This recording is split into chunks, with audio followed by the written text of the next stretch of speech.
Mahakumbh part 1 में आपने देखा हम कैसे भीड़ में फंस गए थे। और इस भीड़ से जब हम बाहर निकले और त्रिवेणी संगम की ओर बढ़े तो भीड़ हमें तब भी दिखाई दे रही थी, बट एटलीस्ट लोग मूव कर रहे थे, चल रहे थे। सभी भीड़ जो है, सारे लोग जो हैं वो संगम स्थल की तरफ चल रहे थे आगे। लेकिन आप देख सकते हैं कि जो न्यूज़ में दिखाते हैं बिल्कुल वही सीन है। लेकिन जब हम घाट पर पहुँचे तो हम बिल्कुल जिस गेट से हमने एंट्री ली थी वहाँ ना जाकर हम थोड़ा सा आगे बढ़े, और आगे एटलीस्ट हमें इतना स्पेस मिला कि हम आराम से यहाँ पे डुबकी लगा सके, स्नान कर सकें। तो संगम स्थल पर यहाँ जाके हमने स्नान किया। बैरिकेड्स लगे हुए थे, बहुत सेफ़ बना रखा था, बट हाँ उतना वाटर फ्लो नहीं था जो हम सोच के गए थे। तो बैरिकेड से एक सेफ़ जोन बना दिया गया था, और अगर इससे आगे हमारा थोड़ा सा भी कदम जा रहा था तो सच में काफ़ी गहराई थी। तो हमें लेटर ऑन रियलाइज़ हुआ कि सबकी सेफ्टी के लिए ये बैरिकेड्स बहुत ज़रूरी थे। तो पहले सर ने यहाँ पे डुबकी लगाई और फिर मैंने यहाँ पे डुबकी लगाई, क्योंकि हम दोनों ही थे तो हमें सामान का भी ध्यान रखना था। और इस तरह से हमारा संगम का स्नान पूरा हुआ। सच में यहाँ पे डुबकी लगाने के बाद जो भी थकान थी पूरे रास्ते की, पूरी जर्नी की, वो सब गायब हो गई। और एक अलग सी एनर्जी हम लोगों के अंदर आ गई। ऐसा लग ही नहीं रहा था कि हम इतने थके हुए हैं। वास्तव में ये एक लाइफ टाइम एक्सपीरियंस था जो ईश्वर की कृपा से हमने एक्सपीरियंस कर लिया। तो प्रयास तो कहीं ना कहीं हमें करना पड़ता है, लेकिन अल्टीमेट जो इच्छा होती है वो भगवान की ही होती है। और यहाँ से डुबकी लगाने के बाद जब हम बाहर आए तो हमने सोचा भी नहीं था कि हम गंगा आरती देखेंगे, लेकिन ये भगवान का ही आशीर्वाद था कि हमें संगम स्थल की आरती देखने का, लाइव आरती देखने का सौभाग्य प्राप्त हुआ।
सर्वं भवदेव देव। सर्वे भवन्तु सुखिनः सर्वे सन्तु निरामयाः। आरती का ये अद्भुत दृश्य देखने के बाद हमें बहुत ज़ोरों से भूख लग रही थी, तो हम चले पंटून पुल से दूसरी तरफ, जहाँ पर हमें पता था कि यहाँ पर हमें खाने की कुछ व्यवस्था यहाँ पर मिल जाएगी।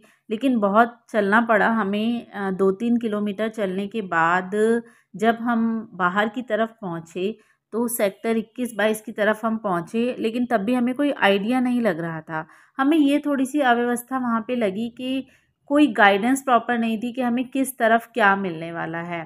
तो जब हम पंटून पुल क्रॉस करके सामने की तरफ गए, तो हमने एक बाइक राइडर से ही पूछा कि हमें खाने के लिए यहाँ क्या मिल सकता है। तो वो बाइक राइडर हमें मारवाड़ी भोजनालय में एक लेकर गया। भोजनालय मीन्स वहाँ पर मारवाड़ी लंगर चल रहा था, और वो इतना टेस्टी लंगर था, पूरा देसी घी में बना हुआ, बहुत ही अच्छा लंगर हमें मिला।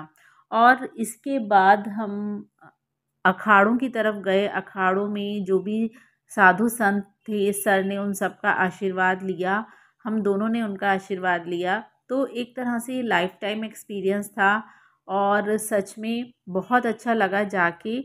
पहले हम सोच रहे थे कि हमें जाना चाहिए या नहीं, लेकिन वापस आने के बाद जब हमसे लोग पूछ रहे थे कि आपका एक्सपीरियंस कैसा रहा, तो हमने कहा कि 60% एक्सपीरियंस हमारा बहुत अच्छा था, 40% हम बहुत टायर्ड भी हुए। ऐसा नहीं है कि हम टायर्ड नहीं हुए, लेकिन कहते हैं ना, कुछ पाने के लिए कुछ खोना पड़ता है। तो घर से निकले बिना तो आपको कुछ नहीं मिलने वाला, कंफर्ट ज़ोन से बाहर आना ही पड़ता है। तो ईश्वर का बारंबार धन्यवाद कि हमें महाकुंभ में जाने का अवसर मिला। Thank you so much for watching this vlog.